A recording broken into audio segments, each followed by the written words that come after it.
ఇక ఏపీలో అంగన్వాడీ కార్మికుల సమ్మె 38వ రోజుకు చేరుకుంది. నెల్లూరు జిల్లా కలెక్టరేట్ ముందు అంగన్వాడీలు కొనసాగిస్తున్నారు వారి సమ్మెను.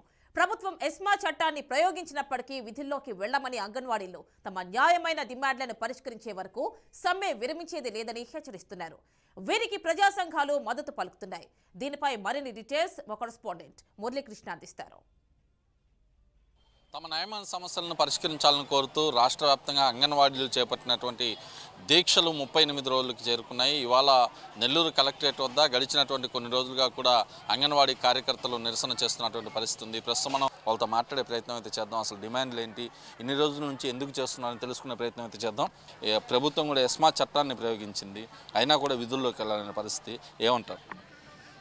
మేము గత 38 రోజులనైతే సమ్మె చేస్తున్నాము. కానీ మేము సంక్రాంతి పోయింది, పండగలు పోయినాయి, క్రిస్మస్ పోయింది, జనవరి 1 పోయింది, అన్నీ పోయినాయి. ఇప్పుడు మన జగనన్నకి సలహా ఇచ్చేవాళ్ళు ఆయన సలహాలే వింటున్నారు. కానీ బొత్స సత్యనారాయణ సజ్జల వీళ్ళు ఇచ్చేయి వాళ్ళు దేనికని ఈయనకి సలహాలు ఇస్తున్నారు అనేది ఆయనకు అర్థం కావట్లేదు. మన అక్కల సాయి అనేది ఆయన జగనన్నే చూడటం లేదు. ఇలాగే చూడకుండా నిద్రపోతానే ఉండమను జగనన్నని. మేము ఖచ్చితంగా ఆయన ఇంటికి పంపించే పని మేము చేస్తాం. ఖచ్చితంగా ఆయన అలాగే నిద్రపోమ్మను, మేము ఆయన నిద్రపోయి ఇంకా కంటిన్యూ నిద్రపోయేటట్టే చేస్తాం.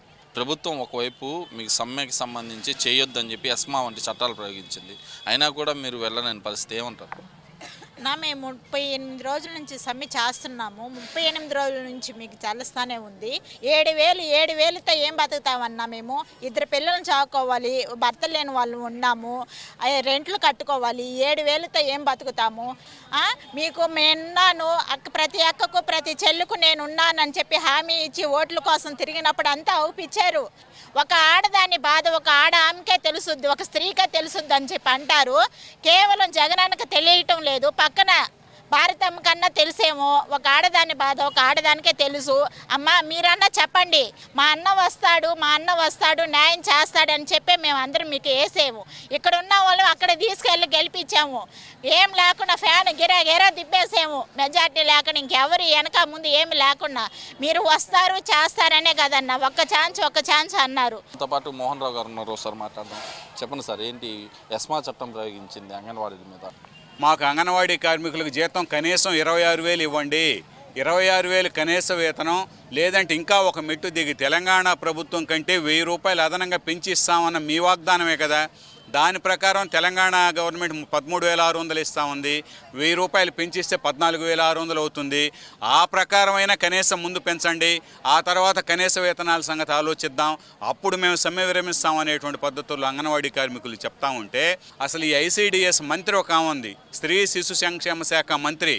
ఆమె సీటు ఎత్తుక్కునే పనిలో పడిపోయింది. అంగన్వాడీ కార్మికుల సమస్యలు ఆమెకు పట్టడంలే. ఆమె అసలు మంత్రో కాదో తెలియనటువంటి పరిస్థితి. ఎస్మా ప్రయోగించడం ద్వారా ఈ సమస్య పరిష్కారం కాదు. మీకు నిజంగా చిత్తశుద్ధి ఉంటే వేతనాలు పెంచాలి, లేకపోతే సమ్మె విరమించరు. జీవో నంబర్ 2 రద్దు కావాలి. జీవో నంబర్ 2 రద్దు అయిపోయి వేతనాలను పెంచుతూ అంగన్వాడీ కార్మికులకి జీవో నంబర్ 3 విడుదలైతేనే అప్పుడే సమ్మె విరమిస్తారు. సమ్మెను పరిష్కారం చేయాలని చెప్పేసి డిమాండ్ చేస్తామన్నా. తమకు న్యాయమైన డిమాండ్లను పరిష్కరించేంత వరకు ఈ పోరాటాన్ని అయితే కొనసాగిస్తామని చెప్పి అంగన్వాడీలు చెప్తున్న పరిస్థితులు ప్రస్తుతం కనిపిస్తున్నాయి. వీడియో జర్నలిస్ట్ జోషితో కలిసి మురళీకృష్ణ, బీఆర్కే న్యూస్, నెల్లూరు నుంచి.